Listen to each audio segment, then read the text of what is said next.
jedhee jarjaruun barbaanne waan jiru hundumaa murteessee of amansiisee waan dhufus yaani maatii koos akka maatii kootitti nan jaaladha nan kabajaa haadha koollee maatii koo hundumaa nan jaaladha nan kabajaa amantii koo irratti isaan nan dirqamsiisanii yaani wanti narra ga'u hin jiru karaa maatii kootii jedheen yaadaa waan dhufus immoo karaa rabbiitti irratti fudhachuudhaaf qophiidha. Okay, kana yoo jettu keessa keetii bakka dhugaadhaan ka gabbaramu Allah malee akka hin jirre waaqa tokkicha malee akka hin jirre maaliif kana irratti waan baay'ee dubbachaan turre beektaa keessattuu na yaadadha yeroo duraa tokko bara 2002 fi akka Itoophiyaatti bara 2012 keessa Yohaannis tokko irratti baay'ee wal falmaa turre anogaasa yeroo sanii viidiyoo hin fayyadamu wanta suuraa kiyyan fayyadamu viidiyoo illee posting godhu baay'ee wal falmaa turre yeroo inni suni waan baay'ee hubadheen jira beektaa bishaanuma naannessuudha gara naafute gara sitti naquudha gara siifute gara natti naquudha wanti furmaanni tokko hin jiru adda baafadheen dubbiseen qabxiilee isaa hunda hubadheen jira waan ta'eef. Okay, yeroo nuun falmaa turte sana keessatti dhugaa isaa hubatteetta moo akkasumatti dhugaadhuma sitti fakkaate falmaa turte keessuma keetiin? Yeroo san beektaa akka irra guddaatti akka dhageechatti fudhatta beektaa namni akkuma dhageetti waan san saksak godhata waan ta'eef sanirra dhaabbannee falmaa turre garuu wantichi immoo qabxii isaa gisee jala teessee ilaaltu waan sii galu baay'eetu jira. Isa sanirratti jechuudha amma keessattuu wangeela Yohaannis tokko irra kan jiru san baay'ee sirriitti falmii guddaan gaggeessaa ture jechuudha. Akkasittiin footoo kiyya profaayilii kiyya fayyadamuu baadhullee baay'een sanirratti dubbachaan ture. Garuu agamiis itti ilaalee yoo jedhu wantichi qabxiilee biraatu of keessaa qaba. Sanirratti ta'ee karaa rabbii tokkichuma rabbiinis tokkichuma kan jedhu ofitti murteesse jechuudha. Quraanallee baay'een dubbisaa ture. Shamoonni darbe keessa. Hedduu namatti tola namni yoo nama dirqisiisee fidee yoo nama goomsee fidee osoo nufi hubati yoo dhufe xiqqoo namatti ulfaata erga ofii keetti dubbistee ofii keetti islaamummaa barbaade egaa nama barbaadee dhufe nuti immoo hin deebisnu dhugaa dubbachuudhaaf qaata keessaan na dubbiste siif hin deebifne malee erga wal agarreeti uumama torbee fixanatti fakkaata anis sanuma itti yaaddu bidhee sagantaa itti dhufutti siin jedheetanii wannaa jedhe egaa ofii keetti murteessitee islaamummaa nan qabadha nan fudhadha jetteeti nuti islaamummaa kana waan rabbiin subhaanahu wa ta'aalaa nuuf jaallatee siifis jaallanne kanaafuu gara islaamaatti seensisuudhaaf yookiin gara islaamaatti akka seentuuf nutis qophaa'aadha yoo qophii taate inshaallah waliin jalqabna jechuudha. Qophaa'aadha ana birallee rakkoon jiru qophaa'eera. Ayyee akka akkasna waliin goota. Ashhadu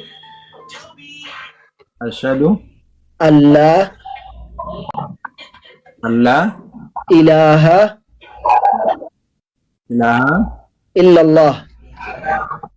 illallah wa ashhadu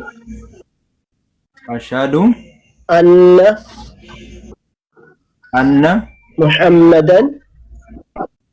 muhammadan rasulullah wa anna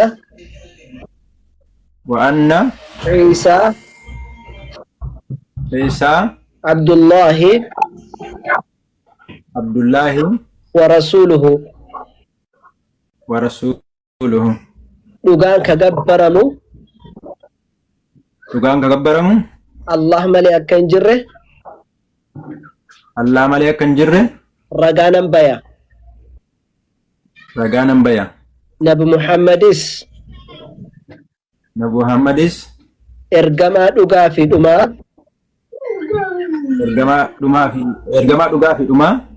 ta'uu isaanii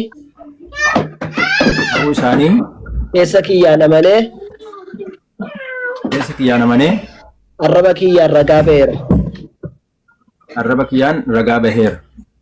Yesuusis ergamaa rabbii fi gabricha rabbii malee waaqa akka hin taanee fi ta'ullee akka hin dandeenye keessa kiyyaan hubadhee arraba kiyyaan ragaa baheera.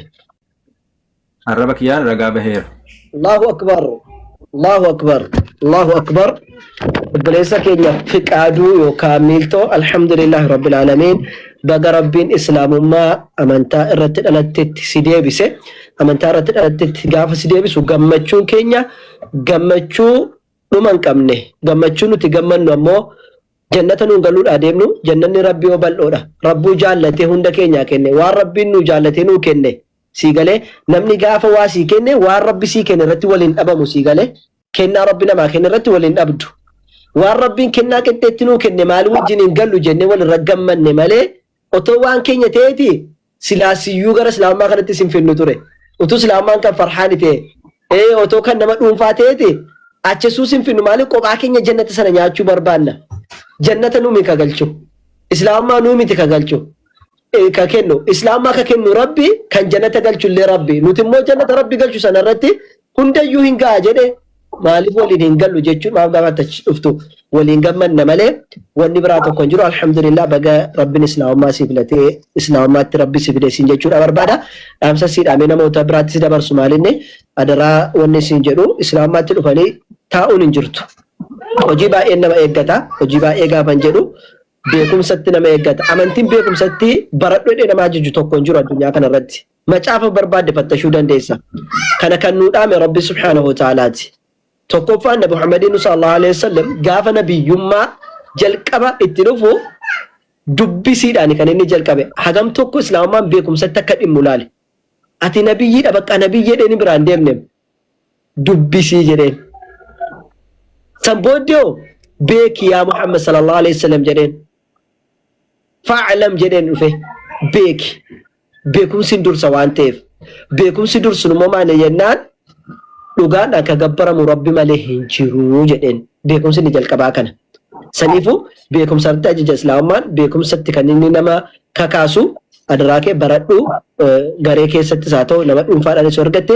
baradhu barattee immoo hojii biraas si eeggata waan ta'eef otoo baratiin immoo hojiin hojjetamu si galee hojiituun argatiin hojiin inni hojjetamu baratanii erga hubatanii booddee gara hojiitti seenama waan ta'eef baradhu adaraasiin jechuu barbaada warra biraatti si dabarsa jazakallahu khairan ustaadota itti fufaa inshaallahti yaada keessan barakallahu fiikum shee saabirraa jalqabu fi lafiitii taa'aa jiru waan ta'eef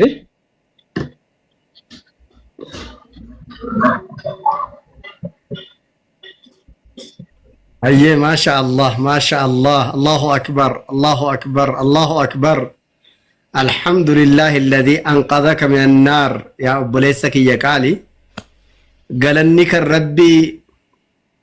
كلي بالدار نجاسي باسيتي نمني تكو إسلامة توداف ربي فيس واين دبلو إسلامة تودابو رافيس موتما ربي رواتكو هين الرسو namni tokko shahaadaa qabatee islaamaa waa hin dabalu shahaadaa qabachuu dhabeedhaayis islaamarraa waan hir'isu laakiin gaafa namni tokko shahaadaa qabatu kan nuti gammannuuf akka islaamaatti namumti qaamni isaa akkuma keenya fooniif lafeedhaaf dhiigaaf maarree irraa ijaarame kuni gubaa ibidda jahannamarraa gizee najaa ba'u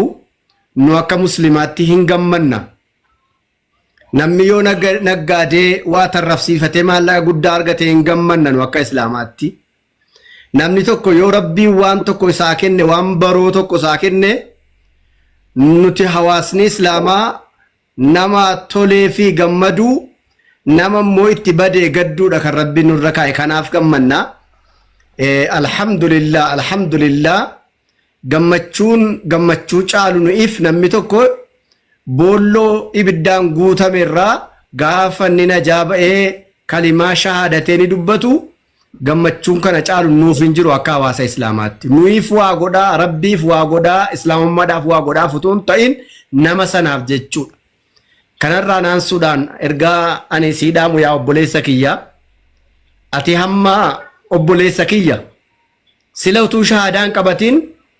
utuu obboleessa garaa haadha kootiillee taate obboleessa koo jechuun danda'u obboleessa sabaa ta'uu dandeessa obboleessi haqiiqaan immoo obboleessa laa ilaaha illallah jalatti wajjin ijaaramanidha fa'inna al-ukhuwwata al-iimaaniyya ta'alu al-ukhuwwata fi an-nasab obbolummaan amantaa obbolummaa haadhaaf abbaa tokkorraa dhalachuu caalti kanaaf ammaati obboleessa kiyya wannan siidhaamu waan ustaad Farhaan siifis nuufis dhaaman sheer godhachaa wanni jabaan hangasidaamu awwalan ati hamma shahaadateeni gizee qabattu kana akka amantaa islaamaatti maasiyaa kanaan dur hojjette hundarraa bilisa taateetta akka gaafa haati kee qulqulluu si deessutti akka gaafa garaa haadha keetii keessaa baatutti natsaa taateetta waan rabbii keetii wajjin walitti buutee jirtu hundarra waan haqa namaan ta'initti waan maallaqa namaan ta'initti waan agartee dafqa namaan nyaatinitti san kafaltaa ofii keerraa islaama taatee asirraan buunni waan agartee rabbitti balleessite hunda rabbiin amma sirraa haqee qulqulluu si godhee jira ati amma saamunaa dhiqatteetta fa'innal islaama yajubbu maa qablahu kanaan dur ustaazota yoo arrabsitee jiraattes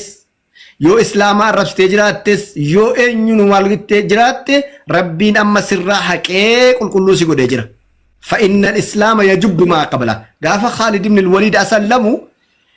dhufee rasuula fuuldura taa'ee sallallahu alaihi wasallam anoo namoota jajjabaa sahaabota hedduu ajjeese lola dur uhudii keessatti rabbina araaramaa jedhee gaafatee jennaan amaa alimta yaa Khaalid jedha rasuulli alaihi salaatu wassalaam maal atin dhageenye hin barree Khaalidoo jedhan namni gaafa shahaadaa qabatu waan inni kanaan dur rabbitti balleesse hunda rabbiin irraa haqee qulqulluu isa godhaan barree ati kana jedhanii rasuulli alaihi salaatu wassalaam kanaafu ammuma sa'aatii kanarraa rabbiin akka inni sabaata sii kennu irratti gadi si dhaabu du'aa jabeessii kadhadhu ufumaa keetiif nus immoo akka rabbiin islaamummaatti gadi si dhaabu du'aa sii kadhanna yeroo ammaa keessatti maaltu faashinii ta'ee jira jennaan akka faashinii ta'ee namni lubbuu ofii taphataa jira jennaan shahaadaa qabatee ka'ee achi garagala nuyiif shahaadaa qabsiisuun boonesiidha boris yoo dhufe hin qabsiifna iftaanis yoo dhufe hin qabsiifna isa sawaaba isa gaafa duraa qabsiifneen alatti kan biraa arganna nuti nu hojii rabbiin biraa jannatatti hin bitannu hedduu arganna garuu namni gizee as garagalaa achi garagalaa deemu of miidhee hayaata ofii taphate kanaafuu jennaani hamma diiniin islaamaa barumsarratti ijaaramaa diiniin islaamaa diinii beeknaa laafaadha waan namatti jabaatu tokko hin qabu hadaraa akka barumsarratti gadhaabbattu quraana qara'uurratti akka gadhaabbattu nuura kee dhokfadhuuti gizee hunda onlaayinii teessee gaafii namaa keessummeessuu deebisuu dhiisiiti asumaan markazatti galiiti ustaad abdiidhaa wajjin haasa'e yoo barbaaddes immoo gara kiyya kottu garuma siilaafitti dhaqiiti bakka nuura kee dhokfattee waa barattu daa'ii waa bartee achi as baatee da'awaa gootu bakka kana qayyaramtee jijjiiramtee ati nama biraa taatee jechuudha agartee nama arra jiru nama dheengadda jiru sana malee kan biraa agartee nama sirriitti diinii islaamaa beeku nama taqwaan sodaa rabbii irraa dubbifamu taatee achi as ba'uudha malee dingata asirra teessee gaafii namaa keessummeessuu waan amantaa namaa tuquu inni akkana inni sana jechuu kanarraa of eeggadhuuti rabbiin istiqaamaa siifa kennu jajjabaadhu rabbi si haa jaallatu inshallah nulle du'aa isii goona rabbiin waan diin islaamaa kee jiru hunda isaa rabbi siif laaffisu maatii kee atillee qorattee dhageessee dhuftee islaamummaa qabatte maatii kee guutummoo rabbiin giiftii godhe sii kenne jennaan ati kan shahaadaa qabsiiftu rabbi si haa taasisu وصلى الله وسلم وبارك على نبينا محمد وآله وصحبه وسلم أجمعين السلام عليكم ورحمة الله وبركاته